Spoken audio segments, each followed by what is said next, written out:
지금 이제 저희 아들이 좀 이제 컸습니다만, 초등학교 한 3학년 정도 됐을 때였습니다.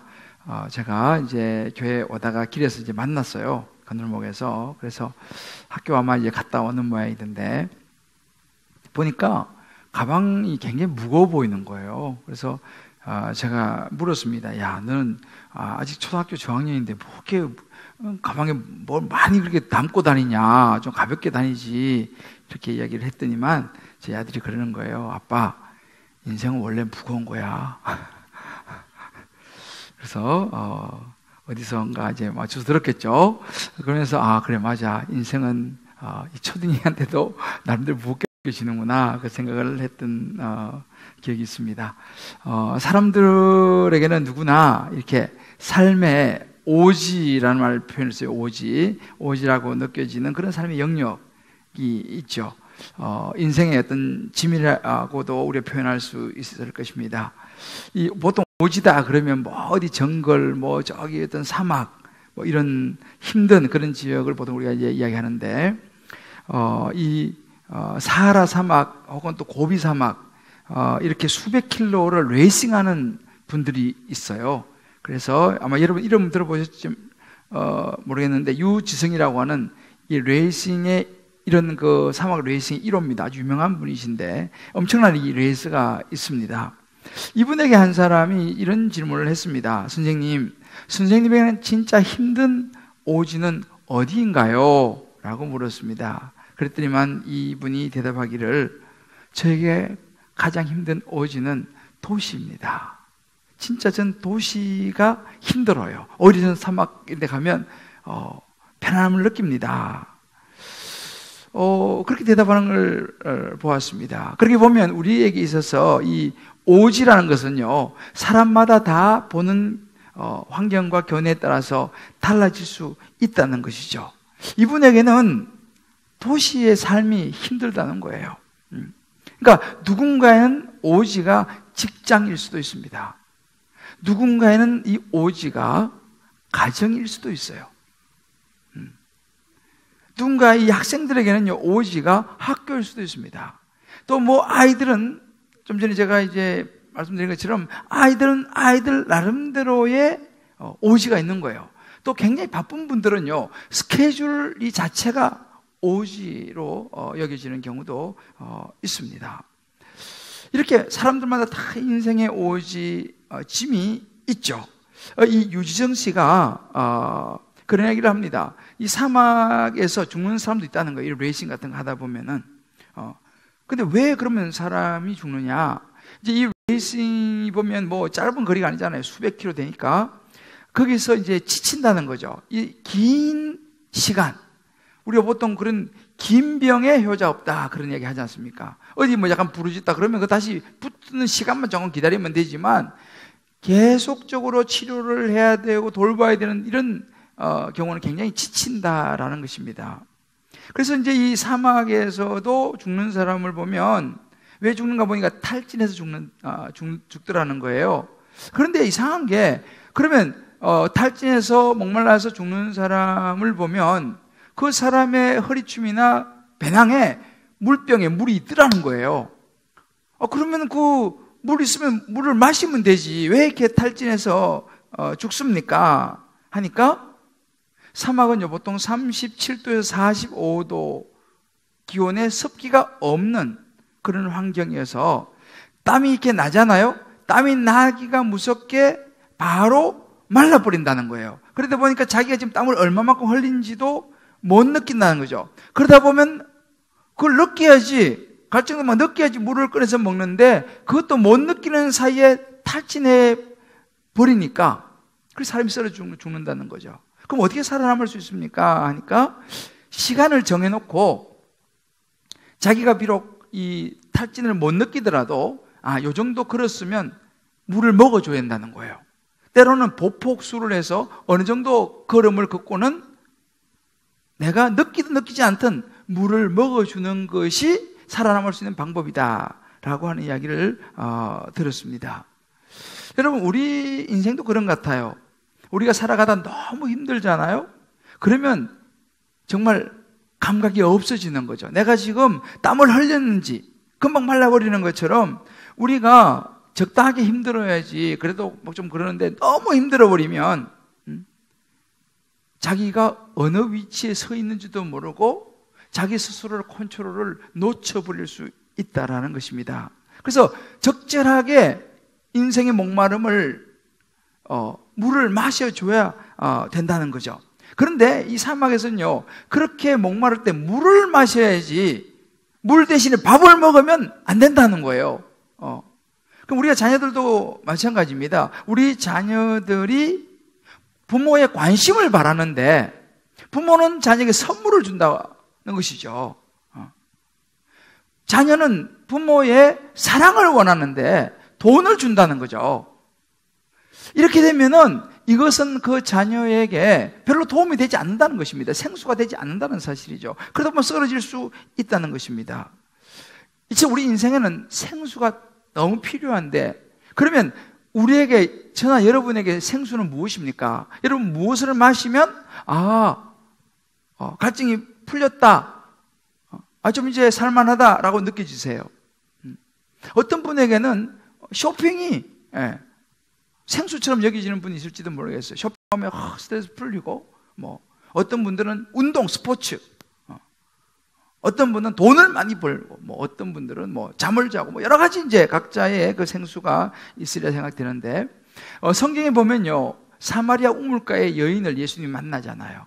이 여인은 지금 있는 남편도 5번째인데, 정식 남편이 아닌 그런 늘 사람에게, 남자에게 갈증을 느끼는 그런 여인의 삶이었죠. 이 여인에게 예수님께서 이렇게 말씀을 하십니다. 이 물을 마시는 자마다 다시 목마르게 되지만 내가 주는 물을 마시는 자는 영원히 목마르지 아니할 것이다. 내가 주는 물은 그 속에서 영생하도록 솟아나는 샘물이 될 것이다 라고 말씀하십니다. 예수님이 아셨던 거죠. 이 물은, 세상이 주는 물은 마실 때는 잠깐 갈증이 해결되지만 또 갈증이 난다는 거죠. 이 여인에게도, 그러니까 우리의 모든 삶도 마찬가지예요. 세상에서 우리가 어떤 생수를 구해서 마시고 하면 잠깐은 좋을지 모르지만 그것은 근본적인 갈증을 해소할 수 있는 것이 아니다는 것입니다. 예수님께서 말씀하신 게 뭐예요? 내가 주는 물, 하나님의 말씀, 예수 그리스도의 십자가의 은혜를 깨닫는 것, 이것이 바로 생수가 된다라고 말씀하십니다. 이 하나님의 말씀의 생수를 오늘 이 시간 이제 창세기 4장 말씀을 통해서 성령께서 저와 여러분 한 분 한 분을 도와주셔서 비록 길지 않은 시간이지만 말씀을 통해 주시는 정말 우리에게 필요한 생수를 다 받아서 마시고 돌아가실 수 있는 저와 여러분 한 분 한 분 되시기를 하나님의 이름으로 축복합니다. 자, 그러면 우리가 이제 창세기 4장에 이 가인이 등장했죠. 우리 지난번에 기억나세요? 가인을 간절히 원했던 것이 무엇이었습니까? 가인을 간절히 원했던 것은 죄였죠. 이 죄가 문 앞에 웅크리고 도사리고 앉아서 틈만 나면 가인을 마음을 차지해 버리려고 한 이 죄가 간절히 가인을 원하고 있었죠. 그때 하나님께서 말씀하시죠. 가인아, 죄가 지금 네 문 앞에서 웅크리고 너를 간절히 원하고 있는데 너 절대로 죄에게 넘어가서는 안 된다. 너는 죄를 다스려야 된다 라고 말씀하시죠. 그런데 이 가인은 그 마음속에 있는 분노와 욕심과 탐심과 욕망, 이런 것들 때문에 결국은 그 죄에 넘어가고 동생 아벨을 죽이게 됩니다. 그때 하나님이 가인에게 물으셨죠. 내 아우 아벨이 어디 있느냐? 물론 이 물음 앞에 가인은 거짓말하죠. 내가 알지 못합니다. 더군다나 한숨도 떠서 소리치면서 화를 냅니다. 내가 내 아우를 지키는 사람입니까? 오리시침을 뚝 따는 거죠. 우리 지난주에 여기까지 우리가 말씀을 보았습니다. 그때 하나님께서는 이 가인의 이야기를 듣고 속지 않으십니다. 하나님 다 아시잖아요. 그죠? 하나님께서 이렇게 또 물으십니다. 오늘 이제 10절 말씀이죠. 내가 무엇을 하였느냐? 내가 지금 내 아우 아벨의 그 피소리가 땅에서부터 나한테 지금 호소하는 것을 내가 듣고 있는데 이것은 어떻게 된 것이냐? 라고 묻습니다. 이 말이 무슨 말입니까? 하나님이 내가 다 안다라는 거예요.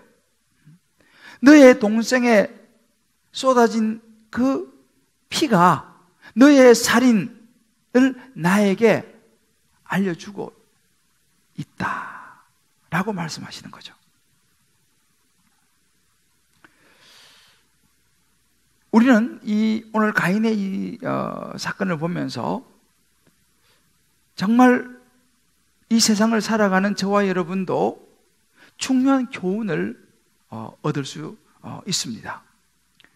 오늘은 이 가인의 삶을 통해서 주시는 두 가지 교훈만 좀 살펴보려고 하는데, 이 가인의 이 동생을 죽이고 또 하나님과의 관계 속에서 어떤 교훈을 우리 살아가는 현대 삶 속에서 얻을 수 있겠습니까? 그 첫 번째는 뭐냐면요, 인생의 짐입니다. 인생에 여러 가지 짐이 있는데 이 짐이 어디서부터 오느냐 보니까 죄의 결과로 생겨난 것이 인생의 짐이더라는 거예요. 이 죄라는 것은 내가 지은 죄도 있지만 내가 이미 태어날 때부터 가지고 태어나는 죄의 본성, 원죄라 그러죠. 이 가지고 태어나는 이 죄와 또 내가 살아가면서 이렇게 저렇게 알게 모르게 짓는 이 죄로 인해서 우리 인생의 짐이 왔다는 것입니다. 좀 전에 우리가 읽었던 10절 말씀에 내가 무엇을 하였느냐, 내 동생의 피가 너의 살인을, 그 억울하게 죽은, 정말 가슴 아픈 죽은 그 동생의 피가 내게 지금 간절히 구하고 있다 라고 하는 말씀을 하나님이 이야기하는 것은 뭐냐면, 하나님은요, 우리 한 사람 한 사람의 아픔과 때로 억울함과 부르짖음을 하나님이 다 들으시고 계시다는 사실을 저와 여러분 믿으시기를 주의 이름으로 축복합니다. 사람들은 감출 수 있어요. 사람들은 거짓말할 수 있어요. 사람들은 속일 수 있어요. 그러나 하나님은 속지 않으십니다. 하나님은 여러분 한 분 한 분의 모든 삶의 그 억울함, 때로는 아픔, 짐, 여러분의 잘못이 아님에도 불구하고 당해야 하는 힘든 순간들의 여러분의 간구와 부르짖음을 지금 이 순간도 이 아벨의 소리처럼 듣고 계신 줄 믿으시기를 바랍니다. 오늘 이 말씀 우리에게 보여주시는 것입니다. 더 나아가서 하나님께서는요, 죄를 덮고 가실 수 있는 분 아니에요. 가인에게 그가 지은 죄에 대한 벌을 내리십니다. 오늘 11절 12절에 나오는 부분이죠. 내가 땅에서 저주를 받으리니 내가 밭을 갈아도 땅이 다시는 그 효력을 내게 주지 아니할 것이요, 너는 땅에서 피하며 유리하는 자, 방황하는 자가 될 것이다. 결국 가인은요, 그 죄로 말미암아서 농사를 지어도 수고한 대가를 얻지 못하는, 땅이 가인의 노력을 거절하는 거예요. 땅의 저주를 이제 받게 됩니다. 뿐만 아니라 이 죄로 인해서 가족을 떠나야 하고 하나님으로부터 떠나야 하는 단절의 형벌이라고 말할 수 있죠. 가족과 떨어져야 되고 사람들과의 관계의 단절의 벌, 더군다나 이 땅 저 땅을 떠돌며 도망자로 살아야 하는, 방황하며 살아야 하는 형벌을 이제 가인이 받게 됩니다. 이 모든 것이 어디서부터 왔냐? 죄의 결과로부터 생긴 인생의 짐이다라는 걸 우리가 볼 수 있어요. 여러분, 우리 지난번에 왜 아담과 하와가 하나님께서 먹지 말라고 한 선악과를 따먹은 그 사건 기억하시죠? 그래서 아담과 하와가 에덴 동산에서 쫓겨나게 되면서 그들에게 하나님 주신 벌이 무엇이었습니까?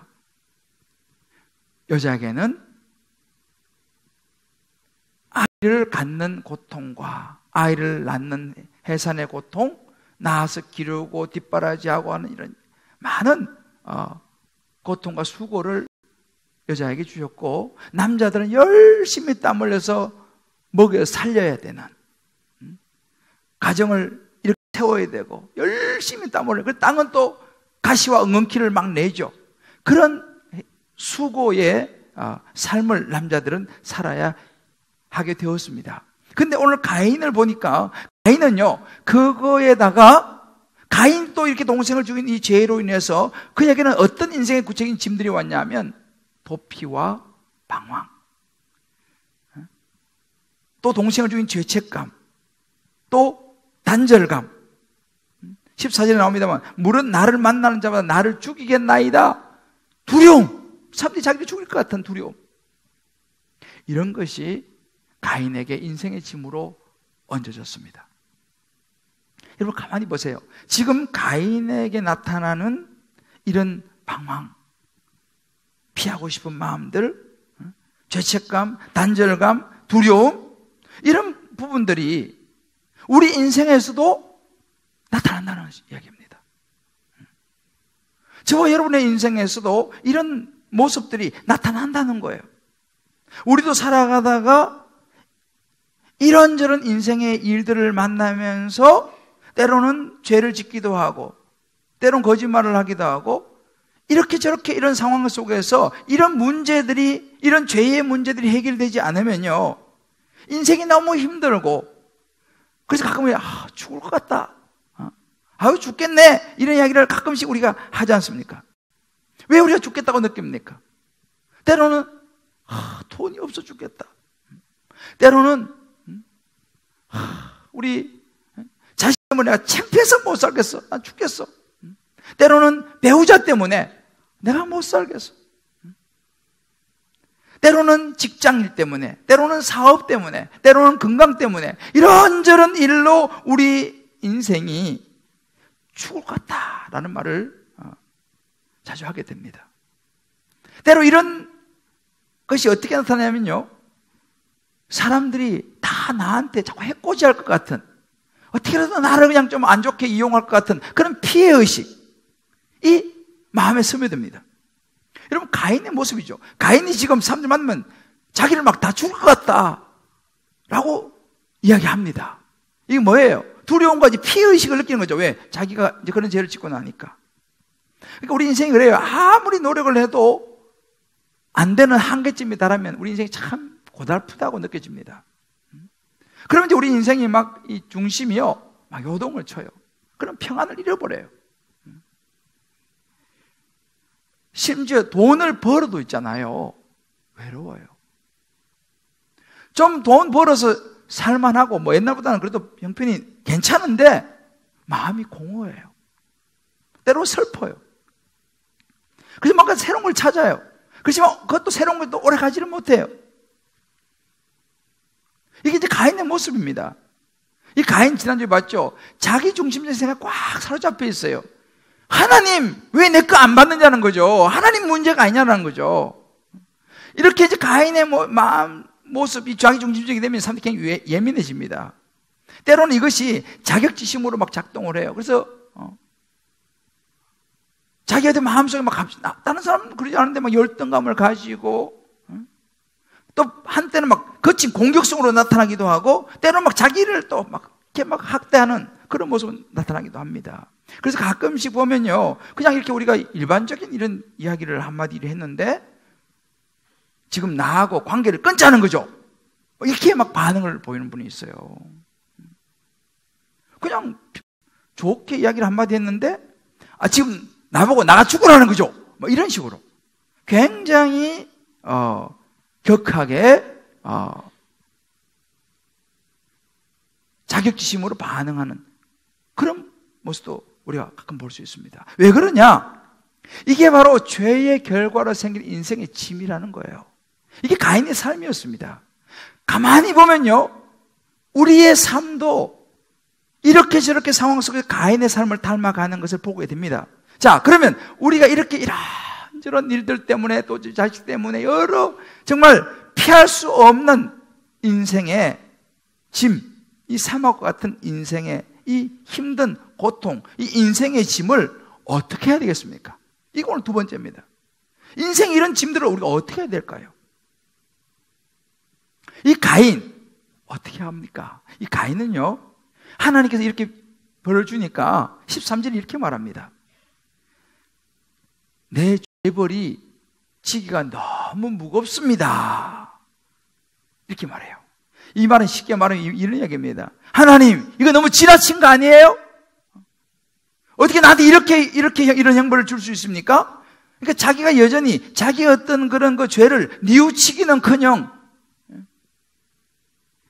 자신의 문제가 아니라 하나님이 너무한 거 아니냐고, 하나님을 향해서 이런 상황을 만드신 하나님을 향해서 막 원망하고 막 반문하고 우리말 막 반항의 모습을 보이는 거죠. 이것이 가인의 모습이었습니다. 하나님 어떻게 이럴 수 있습니까? 지금 자기 인생의 짐 너무 힘들다는 거죠. 이럴 수 있냐는 거죠. 그런데요, 가인이 마지막으로 한 가지 잘한 게 있었어요. 마지막으로 한 가지 잘한 게 있었어요. 그게 바로 14절에 나옵니다. 주께서 오늘 이 지면에서 나를 쫓아내시온즉 내가 주의 낯을 뵙지 못하리니 내가 땅에서 피함에 유리하는 자가 될지라 물은 나를 만난 자가 나를 죽이겠나이다 라고 처음으로 자기의 죄에 대해서 이야기합니다. 하나님, 내 죄가 이 감당하기가 내가 너무 힘듭니다.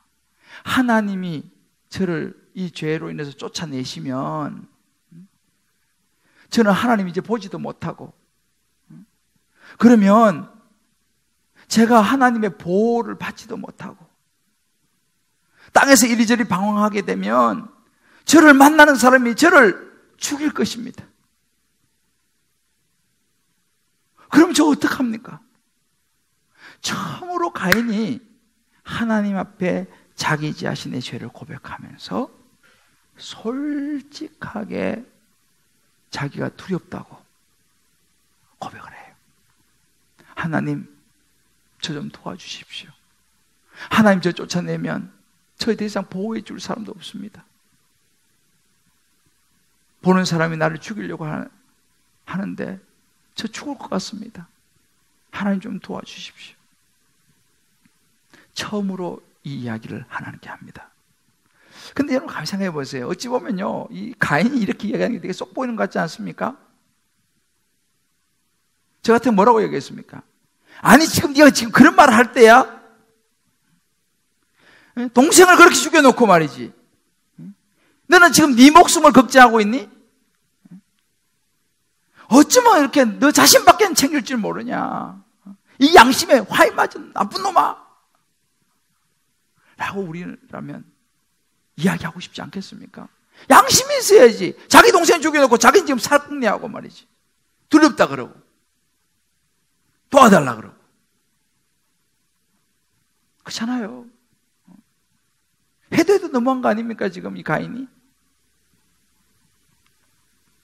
그런데요, 하나님은 그렇게 하지 않으십니다. 오늘 15절에 보면요, 그런 가인을 향해서 하나님께서 달래시고 도와주세요 이렇게 말씀하세요. 그렇지 아니하다. 아니야, 그렇게 되지 않을 거야. 너를 죽이는 사람이 있으면 벌을 7배나 받을 거야. 그러시면서 뭘 하냐면요, 표를 하나 주십니다. 가인에 표를 하나 주시면서 혹시 너를 해하려고 하는 사람을 만나든지 그런 상황을 만나면 이 표를 내밀어라. 너가 죽음을 면하게 될 것이다 라고 표를 하나 주십니다. 제가 가끔 이야기하죠. 우리 하나님은 속도 없으신 것 같아. 그렇잖아요? 이런 가인을 향해서 또 그렇게 표를 주시면서 살려주시잖아요. 도와주시는 거예요. 보호해 주시는 거예요. 여러분, 이것이 하나님이세요. 이것이 하나님이세요. 이것이 십자가의 사랑입니다. 우리를 어떤 상황 속에서도 어떤 죄를 지어서도 하나님 앞에 나오면 하나님이 표를 주시는 거예요. 내가 너 도와줄게. 그렇지 아니하다. 나는 너를 내치지 않을게. 라고 말씀하시는 거예요. 이 표는요, 이 학자들마다 조금 의견이 좀 분분한데, 이 표가 그럼 뭐냐? 정확하게 이 표는 알 수는 없어요. 그러나 분명한 것은 뭐냐면 이 표는요, 가인을 보호할 수 있는 정표가 됩니다. 여러분이 그 창세기 3장 21절을 보게 되면 아담과 하와가 죄를 지었을 때에 하나님이 어떻게 하세요? 죄를 짓고 막 부끄러워서 막 숨었잖아요. 무화과 나무 잎으로 막 그냥 금방 시들어버릴 옷을 만들어서 대충 가리잖아요. 그때 하나님이 어떻게 하십니까? 동물을 잡아가지고 가죽옷을 지어서 아담과 하와를 입히지 않습니까? 그 하나님이요, 가인에게 똑같이 표를 주십니다. 이거 내밀면 너 죽음을 면할 수 있다. 여러분, 굉장히 중요한 부분입니다. 저와 여러분도 마찬가지예요. 우리는 가인처럼 뭐 사람을 죽이고 그런 것은 안 했지만은 알게 모르게 살아가면서 죄도 짓고 경우에 따라도 거짓말도 할 수도 있고, 그러면 우리는 이 죄로 인해서 죄의 삭은 사망인데 지옥 가야 됩니다. 근데 우리는 천국 갈 수 있잖아요. 왜, 어떻게 천국 갑니까? 우리가 천국 문 앞에 갔어요. 하나님께서 우리가 묻습니다. 야, 너가 내 천국에 들어올 자격이 있냐? 내가 보니까 너 죄도 짓고 때론 거짓말도 하고 너 때론 나쁜 짓도 하고 그랬는데 너 어떻게 내 천국에 들어올 수 있어? 라고 물으시면 우리가 뭐라고 이야기하겠습니까? 넌 영원히 지옥 가야지, 죄 때문에. 그럼 우리가 뭐라고 말하겠습니까? 그때 우리가 내밀 수 있는 카드가 뭐예요? 하나님이 주신 십자가의 정표입니다.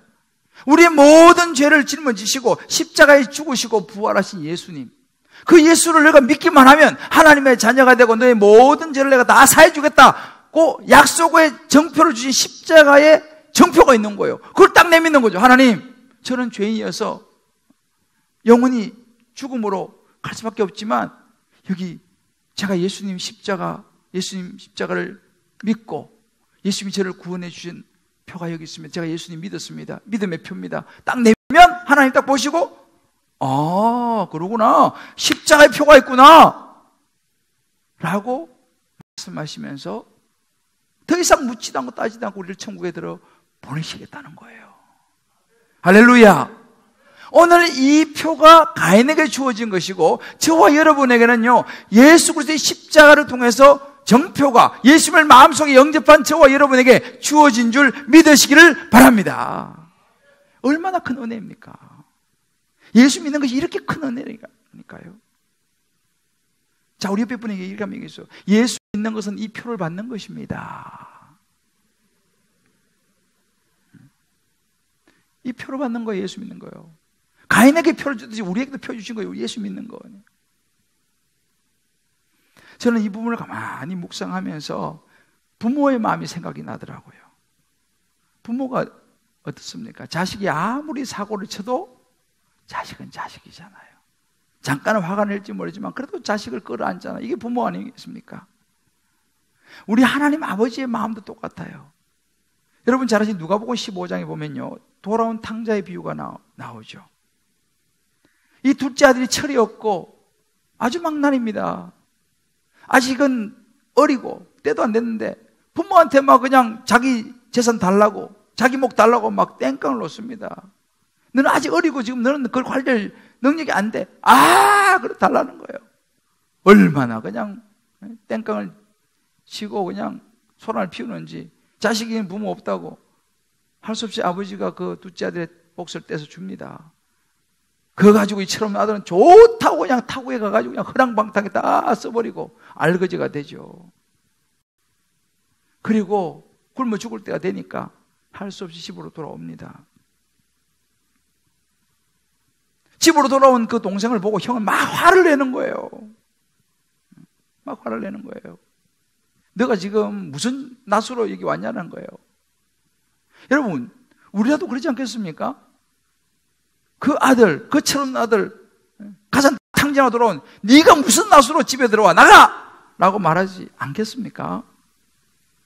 근데 우리 탕자의 아버지는 그러지 않았습니다. 누가복음 15장 20절에 보면요, 그 아버지가 그 아들을 얼마나 기다렸던지 거지 몰골을 하는 그 아들을 거리가 먼데 알아봐요. 그리고 벗은발로 달려가가지고 목을 안고 입을 맞추고, 너 왜 그랬어? 그렇게 말하지 않습니다. 데려가서 씻기고 손에 가락지를 끼우고 살찐 송아지 잡아 잔치를 벌이고 기뻐합니다.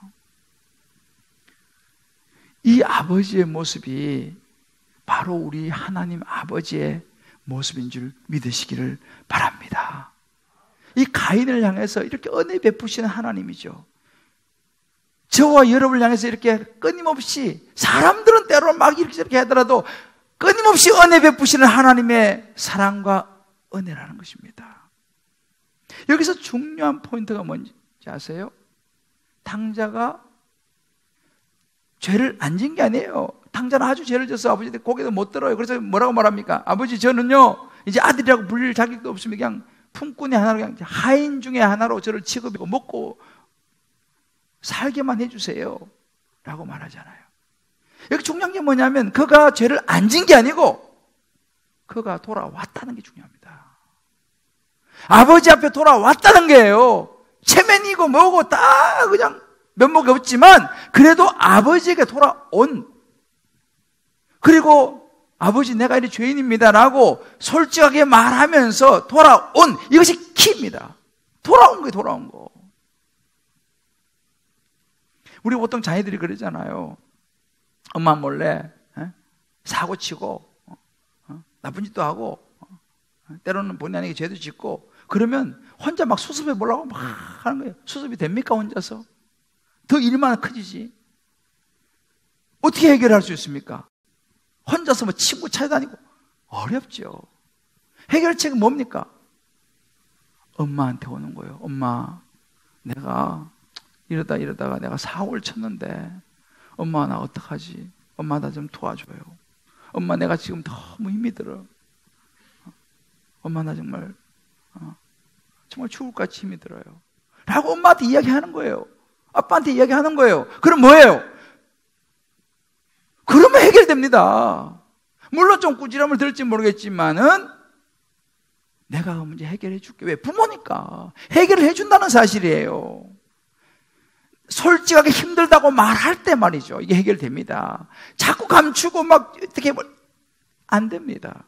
여러분, 우리가 가정도 마찬가지입니다. 여기 우리 남자분들 직장 다니시고 또 직장 다니는 여자분들 좀 많으신데 얼마나 힘들어요. 직장 생활하고 뭐 사업하고 이것저것 하다 보면 힘들 때가 많이 있잖아요. 그럼 우리 남자의 특징이 뭡니까? 표시 안 내는 거.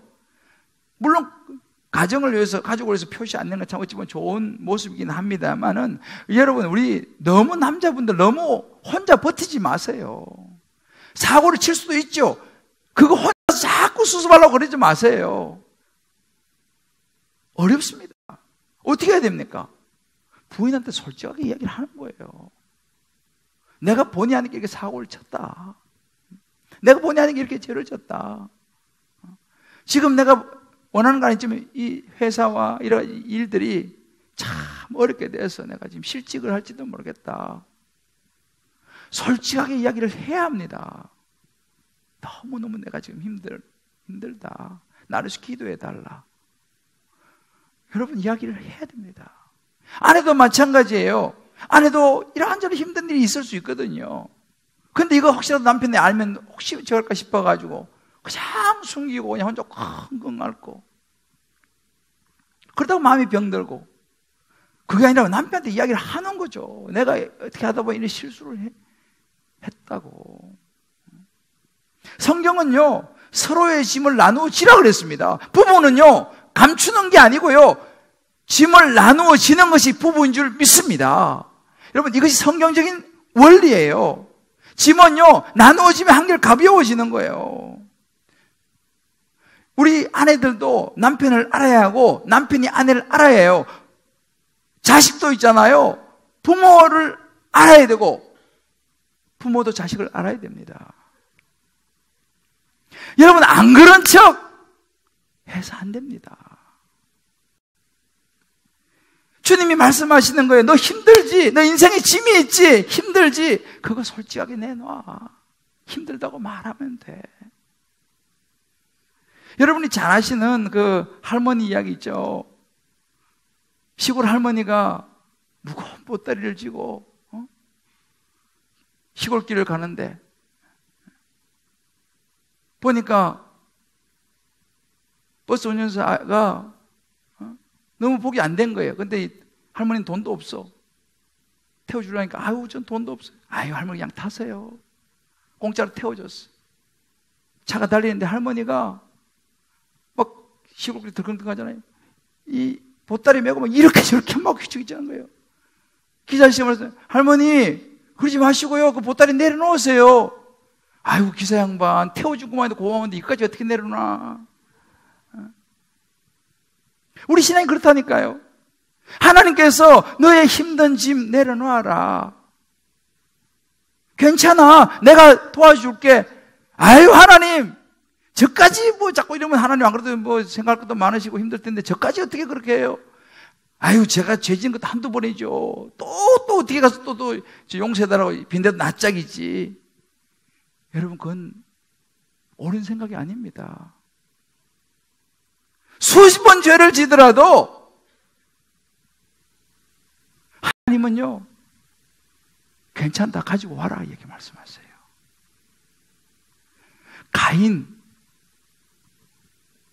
바로 가인이 그것을 한 것입니다. 여러분 인생에 짐이 있으시면 내려놓으십시오. 새벽 기도라도 나오셔서요 하나님 앞에 누가 듣기 좀 그러면 속으로라도 하나님 앞에 하나님 제가 참 이게 힘듭니다 라고 기도 한번 해보세요. 아니면 수요배로 나오셔갖고 한번 하나님 내가 이런 일이 힘듭니다 한번 기도해 보세요. 그것도 안 되면 오늘 우리가 설교 끝나고 나서 기도하잖아요. 짧은 시간이지만 그 시간이라도요 한번 하나님 앞에 솔직하게 한번 기도해 보세요. 뭐 긴 기도 필요 없어요. 하나님 제가 힘듭니다. 주님은 그걸 원하신다니까요. 한번 저를 따라 해볼까요? 주님 제가 힘이 많이 듭니다. 한번 여러분이 그렇게 주님 앞에 한번 기도해 보세요. 하나님 내가 참 솔직히 표시는 안 내는데 제가 많이 힘듭니다. 여러분 기억해 보면 하나님은 우리가 완전하기를 바라지 않아요. 우리는 완전할 수가 없는 존재입니다. 이미 태어날 때부터 우리는 이미 죄성을 가지고 태어나기 때문에 우리는 완전할 수 없어요. 완전한 성품도 없고 완전한 성격도 없어요. 하나님이 그거 다 아십니다. 그렇기 때문에 하나님은요 우리에게 내가 다 아니까 있는 그대로 와라. 그리고 힘들면 힘들다고 말을 해. 내가 도와주고 내가 보호해줄게. 이게 가인에게 하나님이 하셨던 말씀이에요. 우리가 한 가지 잊지 말아야 될 것이 있습니다. 우리만 이 쉼을, 우리만 이 하나님의 은혜를 누려서는 안 돼요. 여러분 우리 주변에 보면요 가족 중에서나 부모나 또 자식 중에서나 혹은 직장 동료나 주변 사람들 보면요 인생에 이런저런 짐을 지고 가인처럼 고통하면서 힘들어하면서 죽을 것 같다 그러면서 포기하려고 하는 사람들 주변에 있습니다. 어떻게 해야 됩니까? 우리가 그들에게도 하나님 앞에 나아갈 수 있는 도움을 줘야 됩니다. 에스겔 33장 6절 이런 말씀이 있습니다. 파수꾼이 보고도 나팔을 불지 아니하면 백성에 경고하지 아니하면 적군이 쳐들어오는데 입 딱 닫고 있는 거예요. 자기만 살겠다고. 그 죄는 내가 그 파수꾼의 손에서 찾겠다 그랬습니다. 그 사람은 자기 죄 때문에 죽겠지만 무슨 얘기입니까? 예수를 모르는 사람들은요 그러다 그냥 죽는 거예요. 그러나 이미 우리가 이것을 알고 있는 우리가 입을 딱 닫고 있으면요 우리한테 책임을 물으시겠다는 거예요. 우리 주변에 이렇게 인생에 여러 가지 짐을 지고 힘들어하는 사람이 있으면요 그분들에게 예수님을 전해줘야 될 줄 믿습니다. 같이 교회 가보자. 같이 한번 기도의 자리에 나가보자.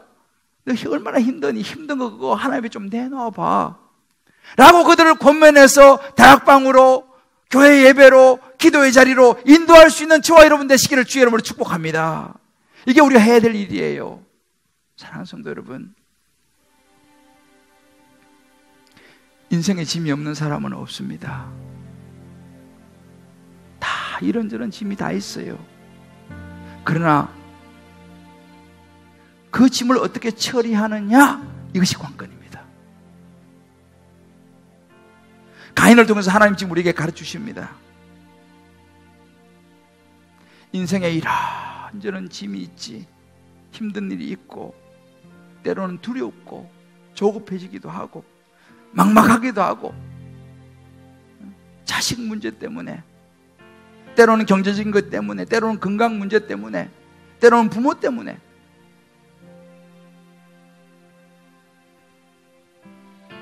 가인을 통해서 말씀하신 게 뭐예요? 예수님 마태복음 11장 28절 이렇게 말씀하십니다. 수고하고 무거운 짐진 자들아 다 내게로 오라. 세상에서 그거 갈증을 채우려고 하면 일시적이지 해결이 안 된다. 다 내게로 오라. 내가 너희를 쉬게 해야겠다. 살다가 이런저런 유혹을 받아서 죄를 짓게 되느냐? 그 죄 가지고 혼자서 끙끙거리고 숨기지 말고, 요한일서 1장 9절에 그렇게 말씀하시죠. 우리가 우리 죄를 자백하면 그는 미쁘시고 의로우사 우리 죄를 사하시며 우리를 모든 불에서 깨끗하게 해주시겠다. 하나님께서 말씀하십니다. 나한테 와서 아뢰래. 내가 깨끗하게 해줄게. 할렐루야. 죄짐을 지고 고난분이 있으십니까? 하나님께 나아가십시오. 혼자서 너무 힘들어서 여러분들 비틀거리고 주저앉지 마시고, 포기하지 마시고 하나님 앞에 나가세요. 그리고 이야기하세요. 하나님, 내가 너무 힘이 듭니다. 공동체가, 그래서 종료거에 공동체에 가서요 좀 나누세요. 나를 위해서 좀 기도해 달라고. 예수를 붙들어야 합니다. 혹시 여러분 중에 아직 예수를 믿지 않은 분이 계시면요, 예수님은 오늘이라도 영접하시길 바라요. 그래야지 내 아버지가 되잖아요.